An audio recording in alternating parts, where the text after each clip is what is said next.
दोस्तों मान लीजिए आपने अपनी कोई प्रॉपर्टी बेची और उस पर टैक्स बचाने के लिए आपने उस पैसे को एक नई रेजिडेंशियल हाउस प्रॉपर्टी में इन्वेस्ट कर दिया। अब वो जो घर आपने लिया वो रहने लायक नहीं था, इसीलिए आपने उसमें रिनोवेशन का या फिर आप कह लीजिए इम्प्रूवमेंट का काम करा लिया। जैसे आपने फ्लोरिंग करा दी, उसकी किचन वगैरह बनवा ली, ये सब आपने कर लिया। अब क्या ये जो खर्चा आपने किया है इसकी भी आपको एग्जम्पशन मिलेगी सेक्शन 54F के अंदर या नहीं?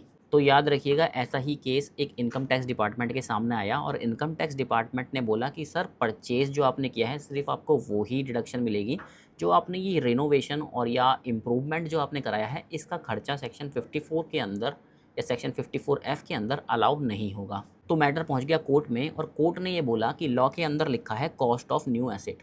लॉ के अंदर ये कहीं नहीं लिखा हुआ कि परचेज प्राइस के ऊपर आपको डिडक्शन मिलेगी। अब जो घर रहने लायक नहीं था उसको रहने लायक बनाया तो जाएगा और अगर उसको रहने लायक बनाना है तो उसमें खर्चा भी आएगा। तो वो जो खर्चा होगा वो कॉस्ट ऑफ एसेट के अंदर इंक्लूड होगा। यानी कि जो भी खर्चा इम्प्रूवमेंट में हुआ है प्रैक्टिकली उसको यूजेबल बनाने के लिए वो सेक्शन 54F के अंदर डिडक्शन के लिए एलिजिबल हो जाता है। और ये फैसला एसएससी के फेवर में हुआ।